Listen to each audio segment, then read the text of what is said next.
Well, hi, everyone, and welcome to ADHD KC Conversations, the podcast where we talk about living and thriving with ADHD at every stage of life. I'm Kristen Stuppy. I'm Lauren Dreher. And I'm Sara Whelan. And we're so glad you're here today. And especially we are very excited because we have a very special guest joining us. That's right. Today we're welcoming Dr. Nerissa Bauer, a behavioral pediatrician, parent coach, ADHD educator, and creator of the Teach Me ADHD program. If you follow anything related to ADHD online, you've probably seen her creative and helpful work. I've been a fan of hers for many years, first following her on social media and then getting to know her while working with her at Teach Me ADHD.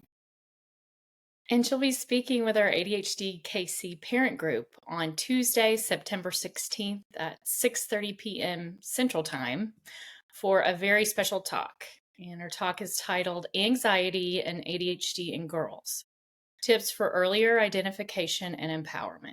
And this is free, online, and open to everyone. So definitely save the date. Before that wonderful event, we wanted to bring Dr. Bauer on to help get to know the heart behind her work and why she is such a passionate advocate for kids and families living with ADHD, because it is not just a singular thing for one person. No, it's not. So, Dr. Bauer, welcome. We're thrilled to have you. Can you start by telling us a bit about your path to behavioral pediatrics and what drew you into working so closely with families impacted by ADHD? Absolutely. Hello, everybody. Thanks for having me. So I think what drew me is that I had a very awesome mentor during my training. I wanted to emulate him, Dr. Marty Stein in San Diego. And really what drew me to this field is that it allowed me to really get to know families and to see them, even though in moments of crisis, but also knowing that what we're working on, it can get better. And I don't know. I have the patience and I love just engaging with kids and families and helping them understand what's happening so they don't have to be worried about it, and that we're all kind of just being detectives together. And I'll talk to you more about that. But I love getting families from this moment of, oh my gosh, what are we doing, to actually thriving. And so it brings me a lot of joy. I have ADHD myself. I was diagnosed 3 years ago when I was 47 years of age. And it sort of just kind of was like an aha moment. It made sense. And I think I naturally gravitated towards helping kids and families who have ADHD. And it sort of, kind of just, that was just my people. And I'm really passionate about doing the work that I'm doing. I've been so grateful to have you, Dr. Stuppy, working with me so closely on this and helping disseminate this to as many families as possible. But I'm glad to be here. We are so glad to have you, and we're so excited. And you've done an amazing job creating all of these accessible, empowering resources for families. And one of those is your Teach Me ADHD program. For listeners who might not know about it yet, can you give us a little overview? Absolutely. Thanks for the question. So Teach Me ADHD was born during COVID time. And if you remember that, or you try not to remember that, remote learning, right? And parents were getting a bird's eye view of what was really happening day to day and becoming teachers, even though we don't really feel like we were equipped to do that, but we had no choice. And so, during that time, I had a private practice as well, seeing patients not doing well, but seeing that Zoom and remote learning was not going great. But because we were in that situation, seeing kids fall through the cracks and realizing that we still needed to provide high quality ADHD care. But how do you do that? And so, in the past, as we all know, pediatricians, this is bread and butter pediatrics. We see a lot of ADHD. We want to help as many kids as possible. You're often on the front lines. But in COVID time, we had social distancing. We couldn't leave our houses. We didn't know how things were transmitted. So, and we were stuck in our houses. But that doesn't mean that ADHD care stops. And so I took it upon myself. I actually had a lot of experience prior doing group work with families with kids with ADHD. And I realized this was an opportunity to start doing something to help families and to reach as many families as possible. Even though we have a love-hate relationship with Zoom, this was the opportunity to get into people's homes a safe way, and by doing the education and the skills teaching and building with families in a fun and interactive environment. So Teach Me ADHD is my signature course that was developed for kids 8 to 12 years of age who have a diagnosis of ADHD, but to do the class with their parents. Oftentimes, back in the day, we would make a referral and say, hey, you got to see a therapist for behavior therapy. You've got to do this, you got to do that. There's a million things that, you have to do for chronic care management.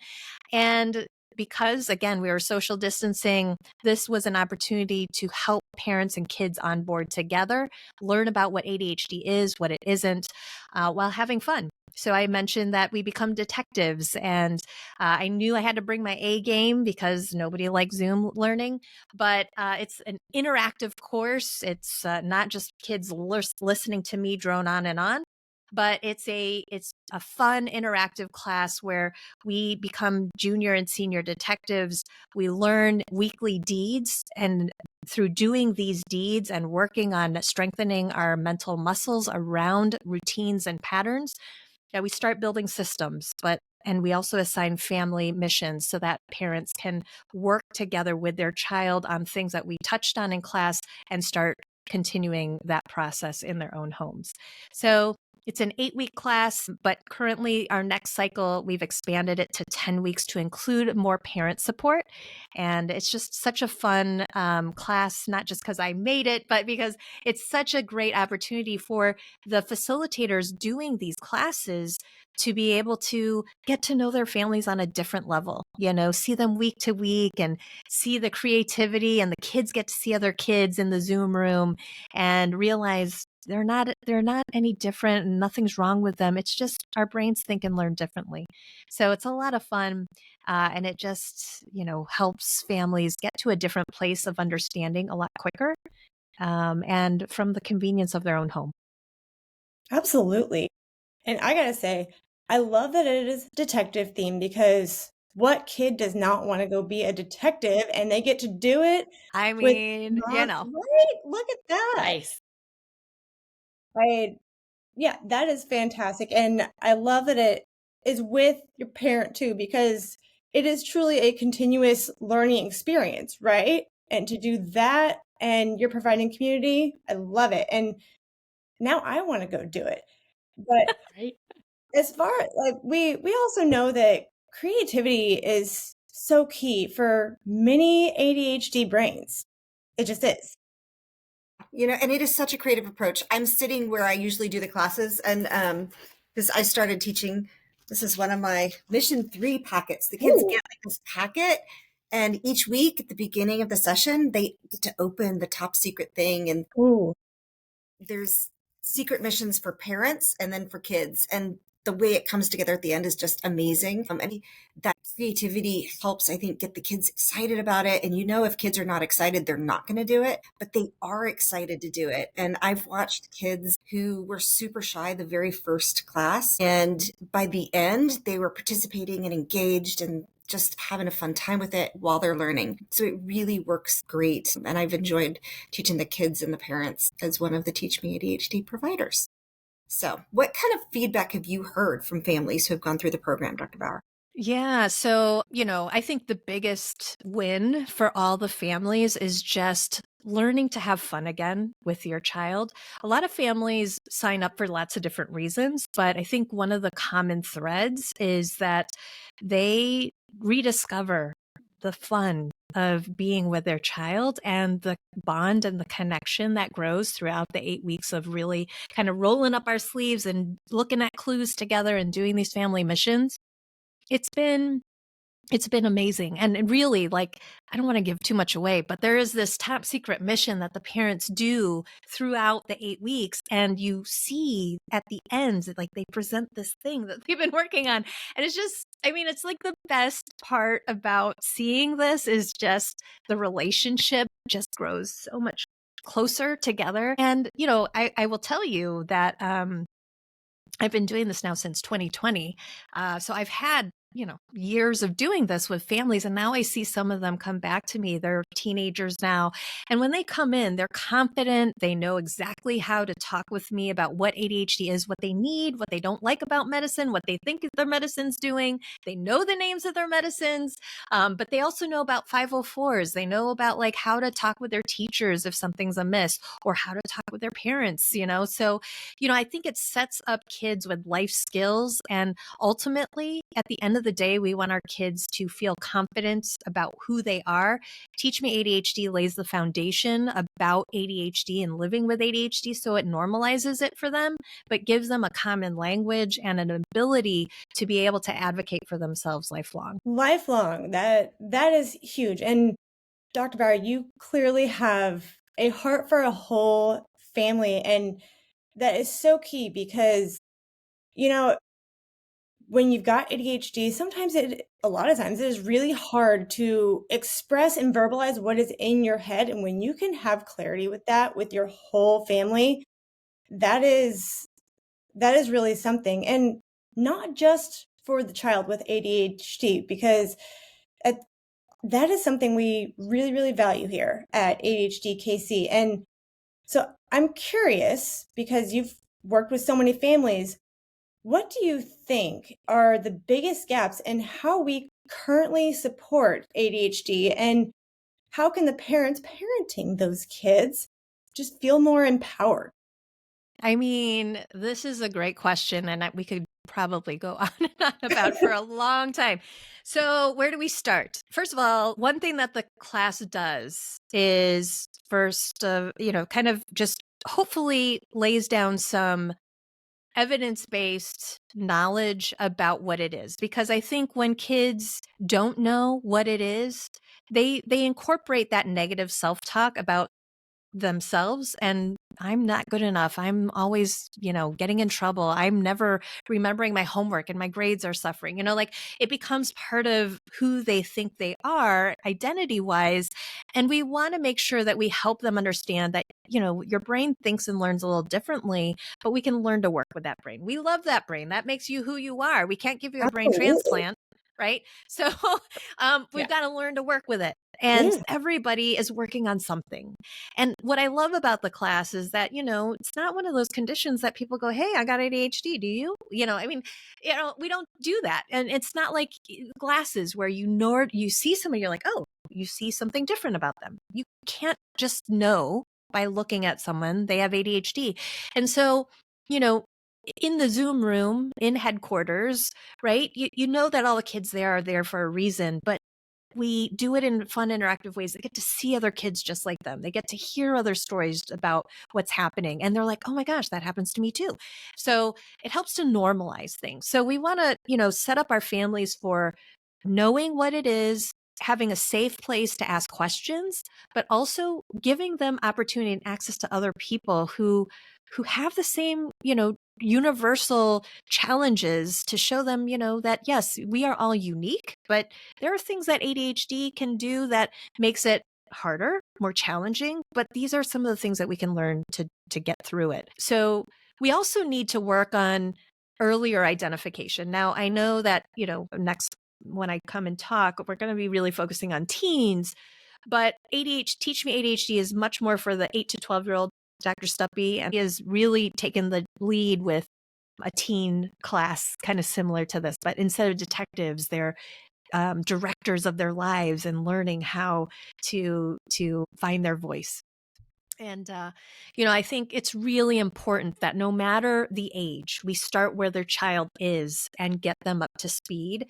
And it's not too late. I mean, I think that's the thing too, is to know it's not too late. It is a little bit harder if, a person is identified later, because there are certain patterns of things that they're used to doing a certain way, and we have to kind of change behavior. And it's a little bit harder, but it's doable.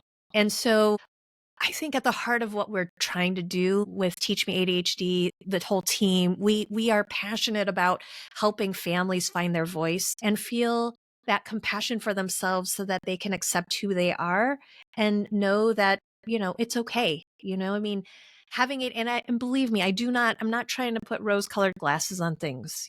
I want to be respectful to everybody who has ADHD, who knows that it's not just like, oh, I have ADHD and I just, do these things and it's a superpower. I mean, there is work to be done, but it's doable. And I want to give families hope about that. So it's really important to help families understand that there's always going to be lots of questions about the right treatment. And in Teach Me ADHD, we talk about care plans a lot. It's not just, here's a diagnosis, here's some medicine.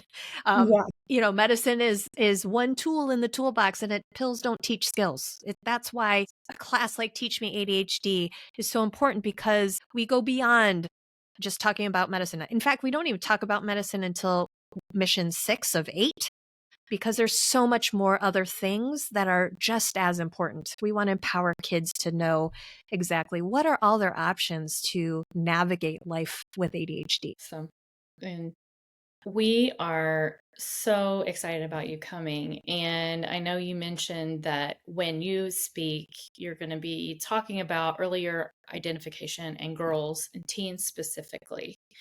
And we don't want to give too many spoilers away, but is there something that you really hope people will take away from that evening that we have with you? Yeah. I mean, first of all, if you have a gut feeling, because, nowadays everybody's talking about ADHD, which I think is awesome. I mean, the stigma, yes, there's some stigma still, but more and more people are talking about ADHD. We're recognizing it. There's still a lot of misconceptions and a lot of myths. Yes. So you need to be careful of where you're getting information, because we can't rely on just TikTok and social media all the time. So talking with your healthcare professional is going to be really important, and learning from ADHD KC and different resources out there are going to be important.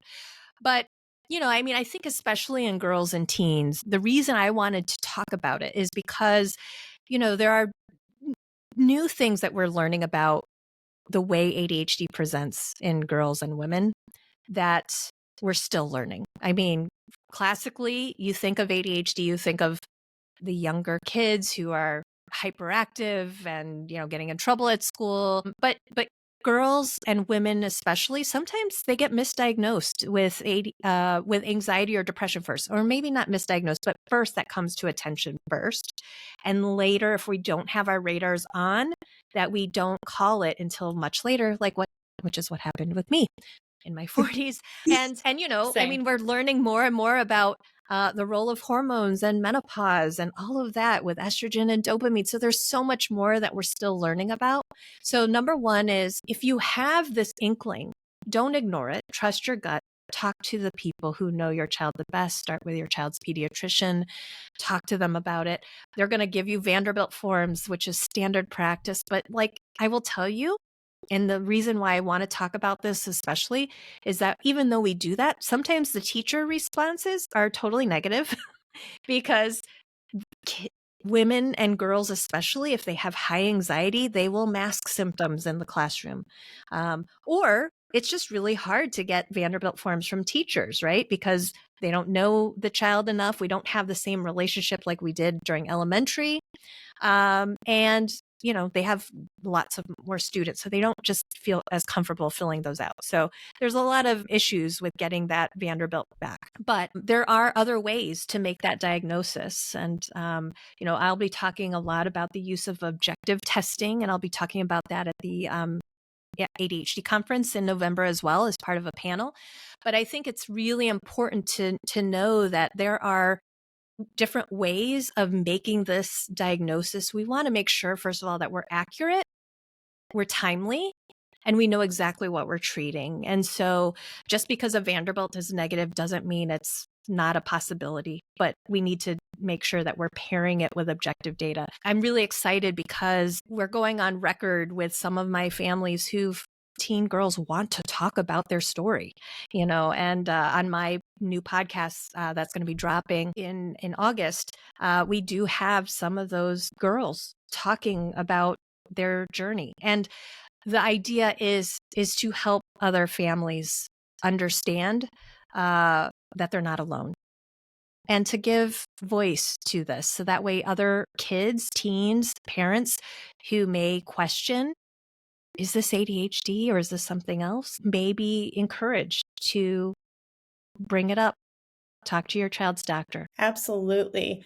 Well, and honestly, I am a late diagnosis as well, and that is exactly what happened. Is I was like, you know what?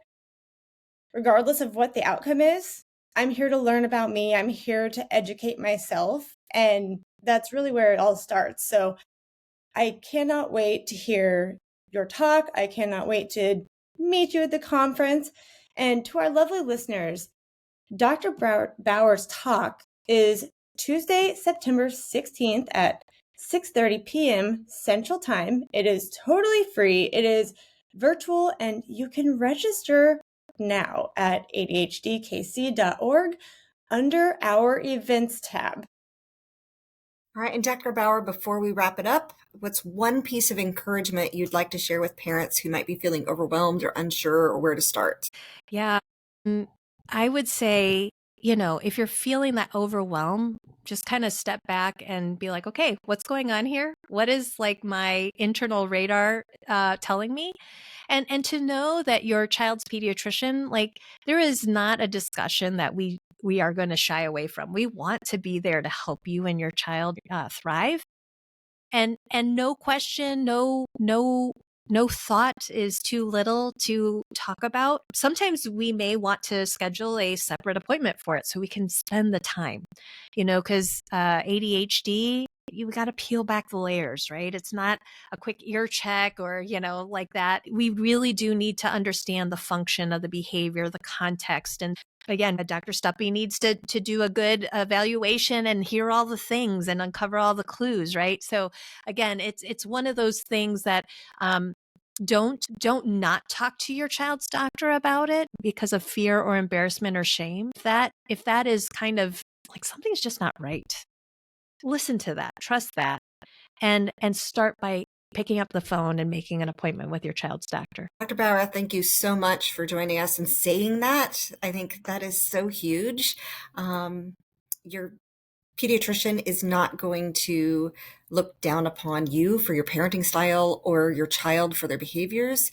We want to be there to help your kids be the best kids they can be. So I am so excited. I think we're all excited for your talk and grateful for everything that you do to support families. Thank you for having me. I can't wait to do that talk.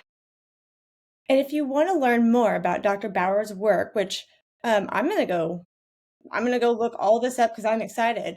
Head over to letstalkkidshealth.org and follow her on Instagram and Facebook or her YouTube channel for weekly tips and a live Q&A. Well, that's valuable.